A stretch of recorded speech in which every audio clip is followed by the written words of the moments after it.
샬롬. 삼국지 9권 네 번째. 촉과 오 다시 손을 잡다. 촉과 오 다시 손을 잡다. 그때 총나라 사정도 위나라와 비슷했다. 후주가 제위에 오른 뒤로 오래된 신하들이 많이 병들어 죽어 일할 사람이 많지 않았다. 따라서 후주는 법령을 정하는 일이며 곡식과 돈을 보살피는 일과 이런저런 백성들의 다툼을 처결하는 것까지 모두 제갈량 한 사람에게 물어서 했다. 후주가 아직 황후를 세우지 않은 걸 보고 공명이 여러 신하들과 함께 권했다.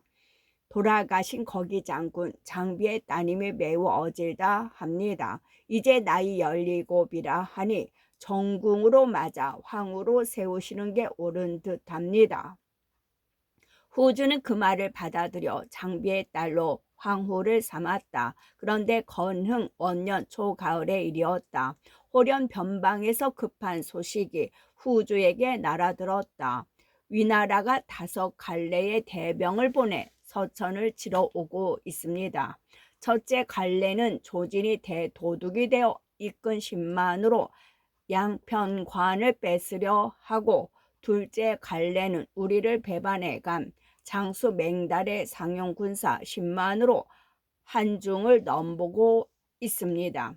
셋째 갈래는 손권이 보낸 10만인데 협구로 해서 서촌으로 들어오고 있으며, 넷째 갈래는 만왕 맹획이 이끈 만명 10만으로 익주 내고를 어지럽히고 있습니다. 그리고 마지막 5번째는 번왕 가비능이 이끈 강병 10만인데 지금 서평관으로 밀려들고 있다고 합니다. 먼저 승상께 이를 알렸으나 승상께서도 어찌할 바를 모르시는지 며칠째 나와서 일도 보시지 않고 있습니다. 그 말을 들은 후주는 깜짝 놀라 그 자리에서 사람을 공명에게 보냈다. 공명에게 간 사람이 반나절이나 지난 뒤에야 돌아와 말했다. 승상께서는 병이 나셔서 바깥으로 나오시지 못한다고 합니다. 승상을 뵙지는 못하고 그 아래 것들에게서 들은 말입니다. 그러자 후주는 더욱 놀랐다. 다음날 다시 황문시랑 동윤과 간이대부 두경을 공명의 병상으로 보내 위군이 밀려 들어오고 있다는 걸 알리게 했다.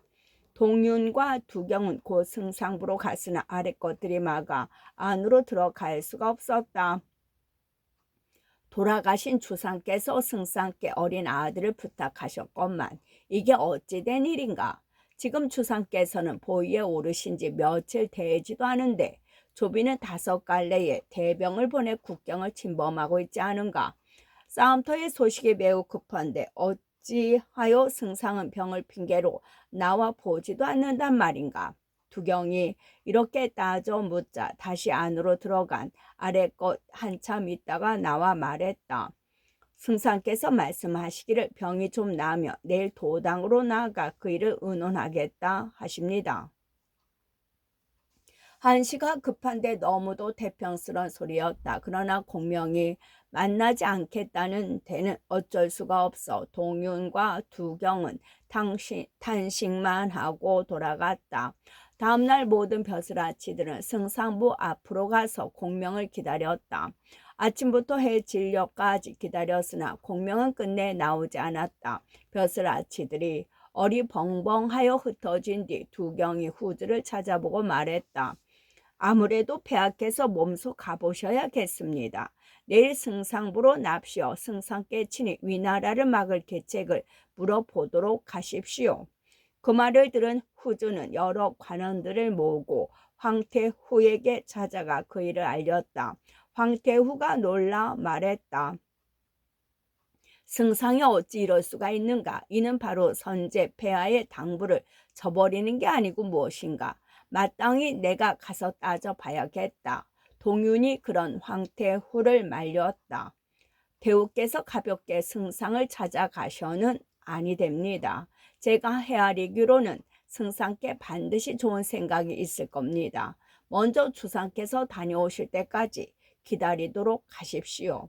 정말로 공명이 선제 폐하의 당부를 게을리한 게 드러난다면 그때 태후를 묘당에 모셔놓고 승상을 불러 따져도 늦지 않을 것입니다. 그러자 태후도 그 말을 따라 공명을 찾아가는 일을 뒤로 미루었다. 다음날 후주를 모신 가마가 승상부에 이르자 문을 지키던 구실 아치들은 깜짝 놀랐다. 모두 황망히 땅에 엎드려 절하며 어찌할 바를 몰랐다. 승상은 어디 계신가? 후주가 묻자 한 구실 아치가 대답했다. 어디 계신지 모르겠습니다. 다만 저에게 이르기를 어떤 관원도 함부로 집안에 들이지 말라 했을 뿐입니다. 그 말에 후주는 수레에서 내려 혼자 문 안으로 들어갔다. 세 번째 문을 지나자 공명이 작은 연못가에서 대나무 지팡이를 짚고 물속의 고기를 물끄러미 바라보고 있는 게 눈에 들어왔다. 후주는 그런 공명 뒤에 한참을 서 있다가 천천히 입을 열었다. 승상은 평안하시오. 그 소리에 버뜩 정신이 들었는지 뒤를 돌아본 공명은 후주가 거기에 와 있는 걸 보고 깜짝 놀랐다. 얼른 땅에 엎드려 절하며 잘못을 빌었다. 주상께서 오신 줄도 몰랐으니 신의 죄 10,000번 죽어도 모자람이 없겠습니다. 후주가 그런 공명을 부축에 일으키며 부드럽게 물었다. 조비가 5갈래로 길을 나누어 대군을 보내 국경을 침범하고 있소이다. 지금 매우 이태로운데 승상께서는 어인가닥으로 집 밖을 나와 이를 보지 않으시오. 그러자 공명은 대답 대신 한바탕 시원스레 웃은 뒤 후주를 방 안으로 모셔들었다. 후주가 자리를 잡고 앉자 공명이 조용히 입을 열었다. 5갈래로 길을 나눈 적의 대병이 오고 있음을 신이 어찌 모르겠습니까? 신이 거기 서 있었던 것도 한가롭게 물고기가 노는 것이나 구경하기 위해서가 아니었습니다. 깊이 생각해 볼 게 있어 주상께서 납신 줄도 몰라본 것입니다. 그래, 그 일을 어찌했으면 좋겠소? 후주가 매달리듯 공명에게 물었다. 공명이 가볍게 대꾸했다. 강왕 가민흥과 만왕 맹회 그리고 우리를 저버리고 간 맹달과 위나라 장수 조진이 거느리고 있던 4갈래 군마는 신이 이미 물리쳐 버렸습니다. 오직 손권이 보낸 1갈래 군마가 남았으니 그것도 물리칠 계책은 이미 신에게 있습니다. 다만 한 사람 말 잘하는 일을 써야 하는데 그런 사람을 아직 구하지 못해 그걸 깊이 생각하고 있었을 따름입니다. 폐하께서는 조금도 걱정하지 않으셔도 될 겁니다. 그 말을 들은 후주는 한편 놀랍고 한편 기뻤다. 덥석 공명의 손을 잡으며 말했다. 승상께서는 참으로 귀신도 헤아릴 길이 없는 재주를 가지셨구려. 그래, 어떻게 위가 보낸 5갈래 군마를 다 물리치실 것인지 그 계책이나 한번 들어봅시다. 공명이 별로 자랑하는 기색도 없이 대꾸했다. 선제께서는 폐하를 신에게 당부하셨는데 신이 어찌 감히 조금이라도 게을리할 수 있겠습니까? 다만 성도의 벼슬아치들이 병법의 묘한 이치와 사람을 쓰는데 남이 함부로 예측할 수 없게 함이 귀한 줄을 모르기에 신의 계책에 세워나가게 할 수 없었을 뿐입니다. 신이 먼저 안 것은 서번 국왕 가비능이 군사를 이끌고 서평관으로 쳐들어온 일이었습니다. 신은 마초가 서천 땅 사람들의 핏줄을 받았을 뿐만이 아니라 평소 강인들의 마음을 사고 있었음을 알고 있습니다. 강인들은 마초를 신위대 장군으로 떠받들고 있는 지경입니다. 신은 먼저 사람을 보내 강인들에게 마초가 거기 있음을 밤중에 몰래 알리는 한편 마초에게 명을 내려 서평관을 굳게 지키라 했습니다. 4갈래 기병들을 숨겨두고 매일 그들을 바꾸어 가며 싸워 맞게 하였으니 가비능의 군사는 걱정하실 까닭이 없습니다. 또 남만의 맹획이 군사를 이끌고 사군을 침범하는 것도 이미 경문을 띄우고 위원에게 1갈래 군사를 주어 맡게 했으니 걱정하지 않으셔도 좋습니다. 위원으로 하여금 동이 번쩍 서해 번쩍하며 싸우게 하여 군사가 매우 많은 것처럼 보이게 하는 계책을 쓰게 했는 바, 만병들이란 원래가 용맹과 힘만 믿을 뿐 의심이 많은 무리라 그걸 보면 감이 더 나오지 못할 겁니다. 맹달이 언젠가 군사를 이끌고 한중으로 밀고 들 것도 신은 일찍부터 알아봤습니다. 그 때문에 신은 지난번 성도로 돌아올 때 이염을 영안궁에 남겨 그곳을 지키게 한 겁니다. 이염은 맹달과 일찍이 생사를 함께 하기로 맹세할 만큼 두터운 사이였던 터라 맹달이 함부로 하지 못할 겁니다. 거기다가 신은 또 이염의 글씨를 흉내내어 맹달에게 보냈으니 맹달은 틀림없이 병을 핑계로 나오지 않을 것입니다. 그 군사들도 마음이 풀어지게 될 겁니다. 따라서 그쪽 한갈래도 걱정하실 일은 조금도 없습니다.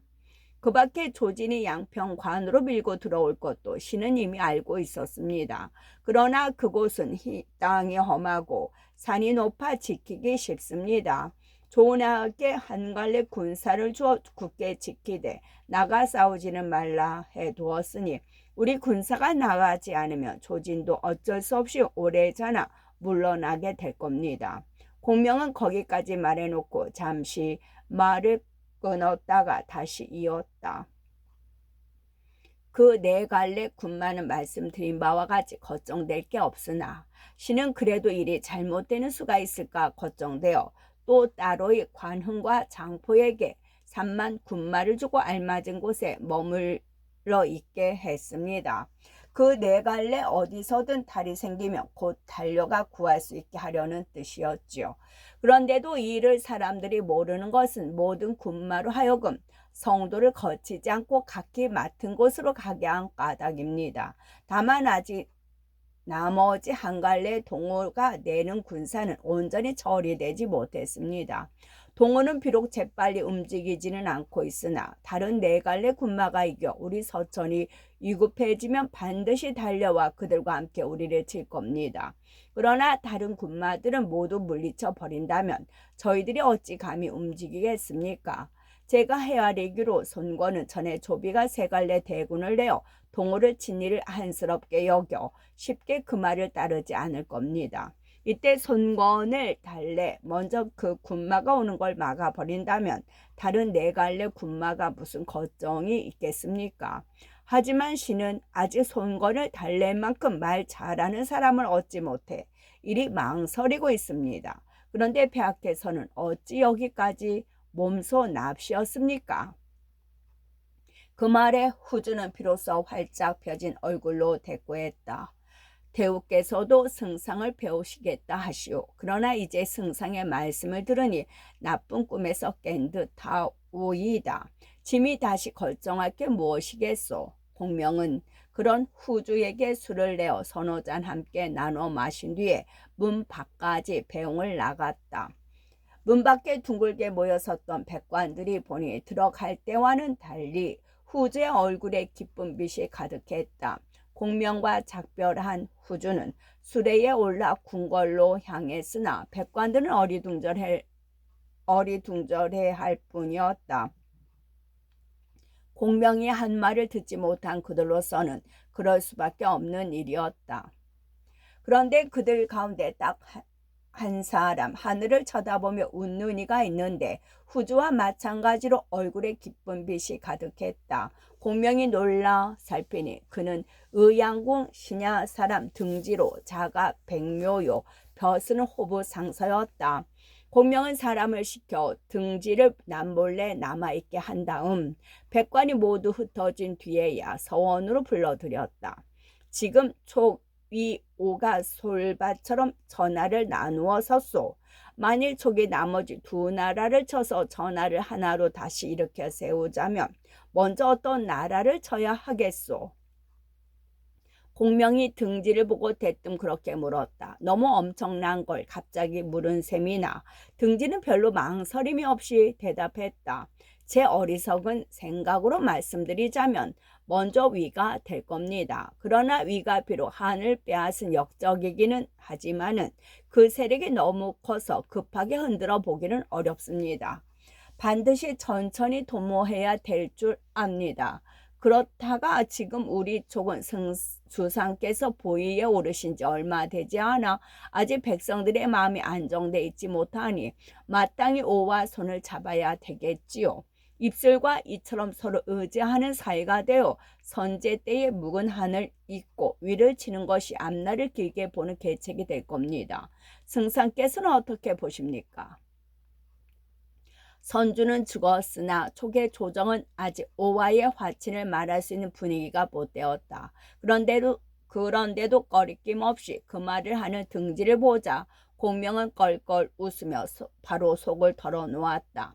나 또한 그리 생각한 지 오래요. 다만 그 일을 해낼 만한 사람을 얻지 못해 걱정하고 있었는데 이제 얻은 듯 싶소이다. 승상께서는 그 사람에게 어떤 일을 시키려 하십니까? 등지가 별로 놀라는 기색도 없이 물었다. 나는 그 사람을 동호로 보내 우리와 동호가 화친을 맺게 만들고 싶소.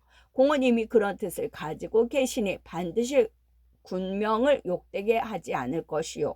동호로 사신가는 일은 공이 아니면 안 될 듯하오. 공명이 그렇게 대답하자 비로소 등지는 겸양을 했다.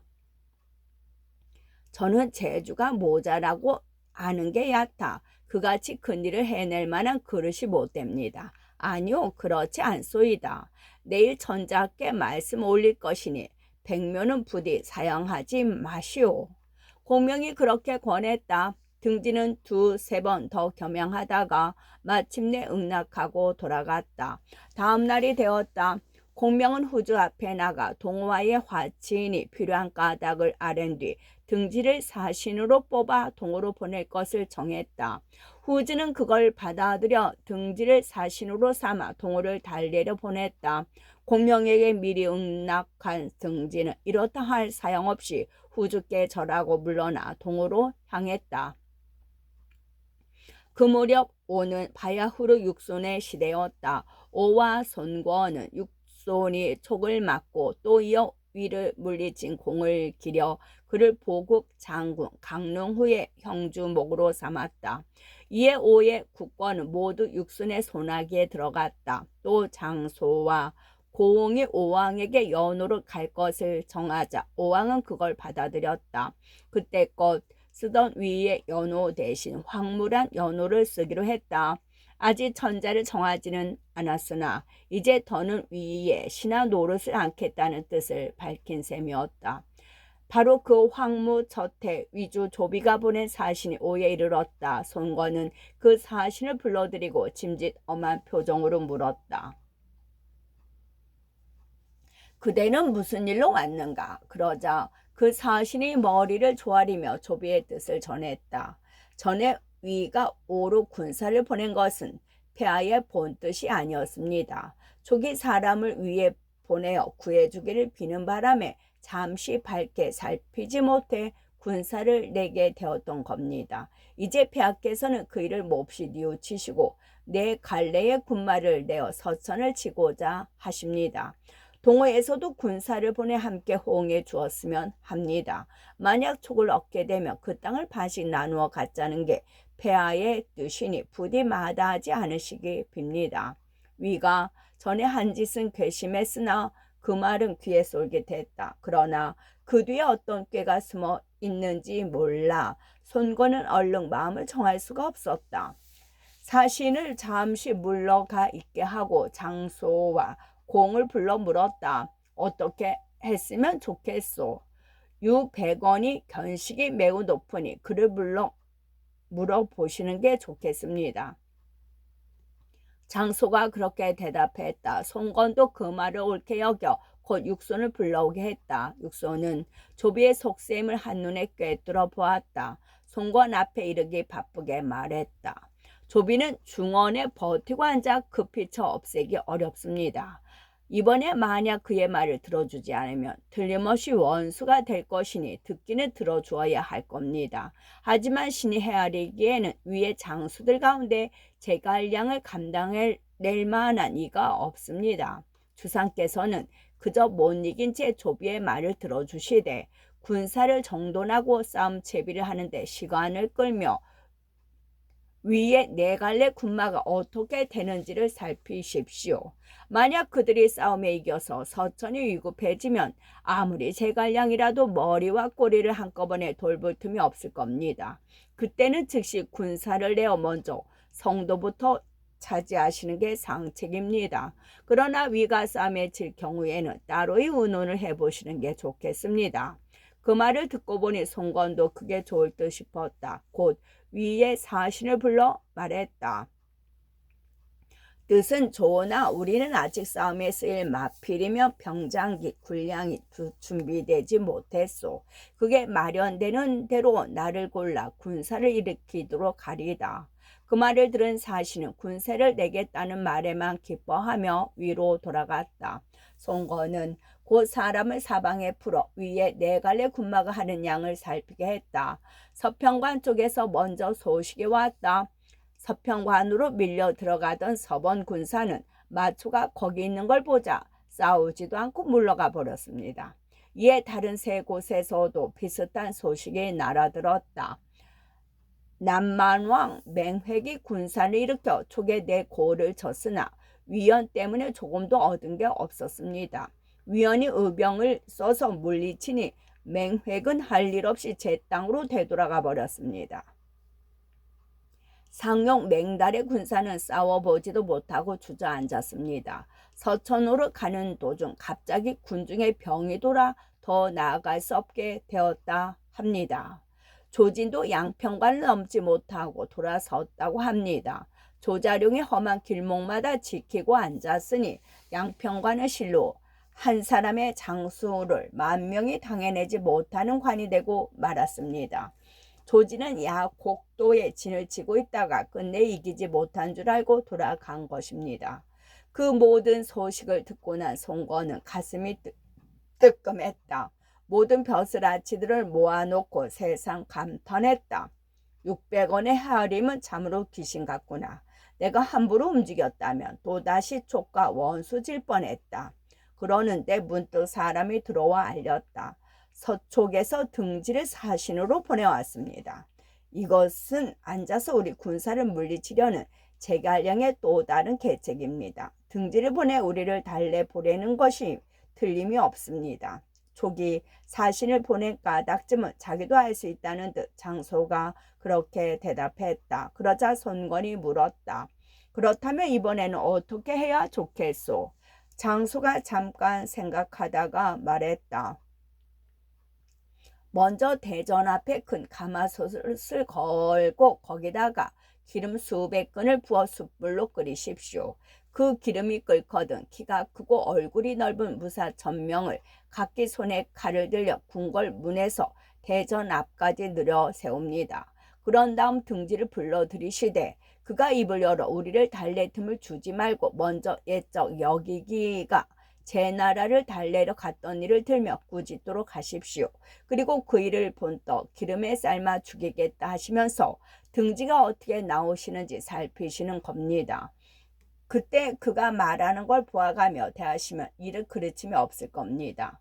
송건이 들어보니 그럴듯했다. 곧 큰 가마솥을 대전 앞에 걸게 하고 기름을 부어 끓인 뒤 다시 무사 천여 명을 불러 느려 세워 놓았다. 손건이 등지를 불러들이게 한 것은 그 모든 채비가 끝난 뒤였다. 등지는 관을 바로 쓰고 옷매무새를 가지런히 한 채 손건을 만나러 갔다.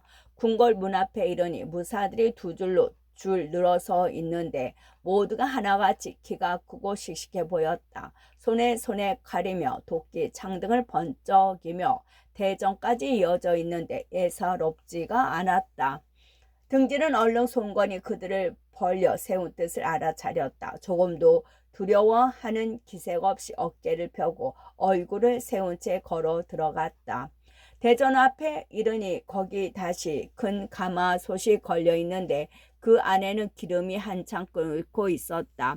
등지는 더욱 마음을 다잡아 먹고 잔잔한 웃음까지 흘렸다. 손건을 가까이서 모시는 신하가 나와 등지를 손건 앞에 젖은 발 있는 대로 데리고 갔다. 그러나 등지는 길게 읍할 뿐 엎드리지 않았다. 너는 어찌하여 절하지 않는가? 손건이 구슬로 된 발을 걷어 젖히며 큰 소리로 꾸짖었다. 등지가 머리를 꼿꼿이 세운 채 대답했다. 큰 나라에서 온 사신은 작은 나라의 임금에게 절하지 않는 법입니다. 후주는 제위에 올랐으나 손건은 아직 왕인 것을 내세워 하는 말이었다. 그러자 손건은 정말로 성이 났다. 저희 스스로 제 주인을 천자에 올려놓고 거기 기대 상고 행세를 하려는 게 아니고 꼬도 분했다. 사신이고 뭐고 봐주는 것도 없이 소리쳤다. 너는 제 처지도 헤아리지 못하고 감히 새치 혀를 놀려 옛적 여기기가 제 나라 달래던 일을 흉내내려 하는구나. 여봐라, 무엇들 하느냐? 어서 저놈을 기름솥에 쳐 넣어라. 그러자 등지가 껄껄 웃으며 말했다. 사람들은 모두 동호에 밝고 어진이가 많다더니 누가 알았으랴 한낱 선비를 이토록 겁낼 줄을. 무슨 소리냐? 내가 어찌 너같이 하찮은 필부를 두려워한단 말이냐? 송건이 더욱 성나 목소리를 높였다. 등지가 조금도 움츠려 드는 기색 없이 대꾸했다. 만일 이 등지를 겁내지 않는다면 무엇 때문에 내가 그대들을 달래는 걸 걱정한단 말인가? 어찌하여 입도 열기 전에 기름솥에 삶아 입을 막아버릴 궁리라 하는가? 너는 제갈량의 세객이 되어 나로 하여금 위와 손을 끊고 촉과 손잡게 하려고 오지 않았느냐?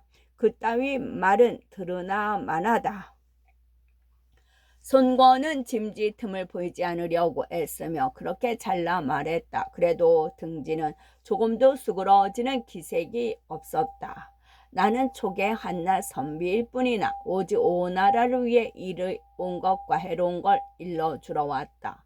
그런데 무사를 느려 세우고 가마솥을 내걸어 사신을 맞으니 그 깜냥으로야 어찌 사람을 제대로 쓸 수 있겠는가. 그 말을 듣자 잠시 감정에 휘몰렸던 송건은 뻗듯 정신이 들었다. 더는 하찮은 감정 싸움을 할 때가 아님을 깨닫고 얼른 태도를 바꿨다. 무사들을 꾸짖어 내쫓고 등지를 전위로 오르게 하여 자리를 내준 뒤에 물었다. 실은 선생을 한번 떠봤을 뿐이외다. 그래, 오와 위에 이롭고 해로운 게 무엇이오? 바라건대 내게 가르침을 내려주시오. 그제서야 등지도 말투를 바꾸었다. 대왕께서는 우리 촉과 화친을 하시려는 것입니까? 아니면 오히려 위와 화친을 맺으시려는 것입니까? 나는 기실 촉과 화친을 맺고 싶소이다. 그러나 촉주는 나이 어리고 헤아림이 얕아 점과 끝을 온전히 해낼지 걱정이 되오. 손건이 비로소 속마음을 밝혔다. 등지가 목청을 가다듬어 그 말을 받았다. 대왕께서는 세상이 알아주는 영웅이요 제갈량 또한 한 시대의 중걸입니다. 또 촉은 산천이 험하고 오는 삼강을 건너야 하는 어려움을 가진 땅입니다. 만약 이 두 나라가 입술과 이의 사이가 되어 서로 손잡고 돕는다면 나아가서는 천하를 삼킬 수 있고 물러나도 솔밭처럼 천하의 한 모퉁이를 떠받들고 서 있을 수 있습니다.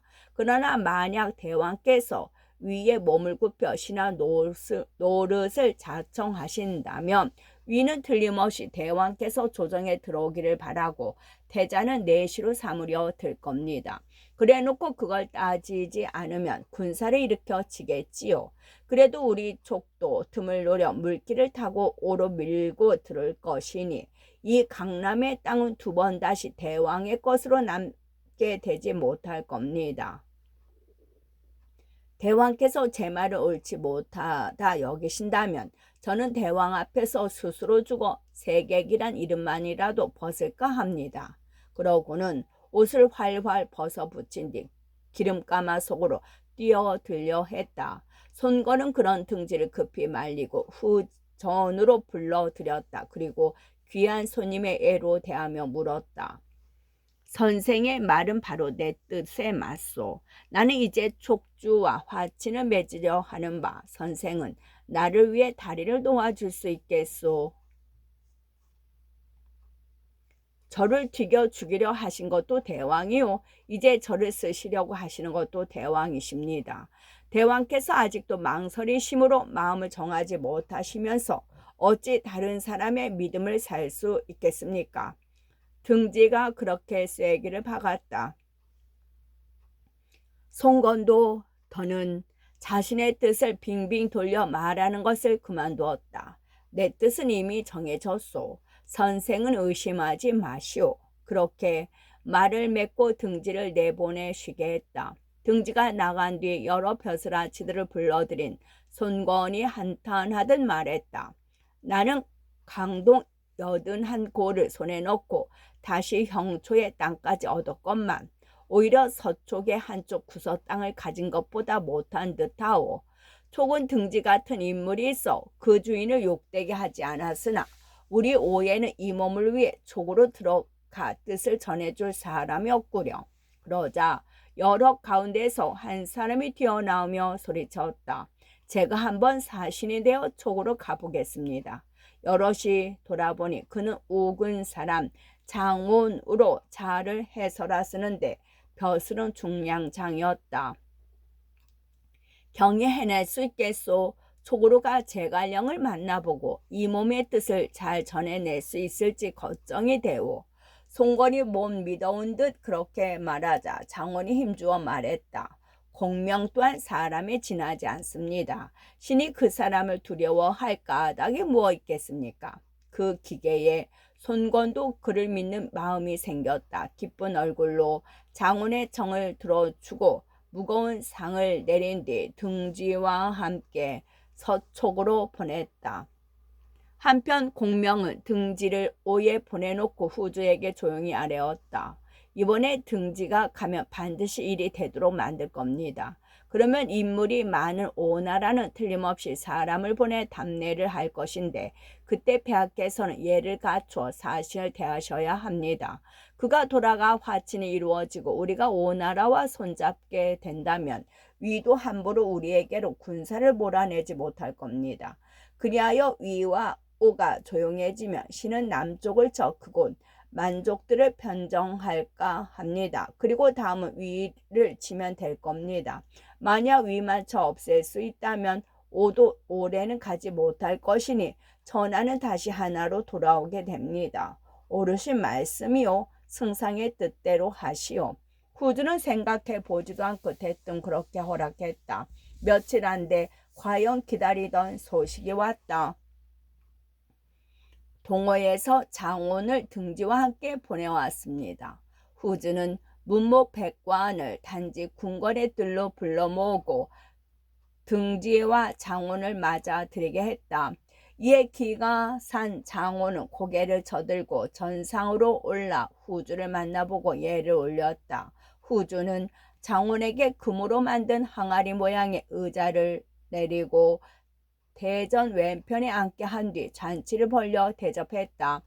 모든 게 겸손하고 예를 다한 태도였다. 백관들도 잔치가 끝난 뒤 장원을 역관까지 바래다 줄 만큼 마음을 썼다. 다음 날이 되었다. 이번에는 공명이 또 장원을 청해 잔치를 열고 대접했다. 몇 순배 술이 돈 뒤 공명이 장원에게 말했다. 선제께서 끝.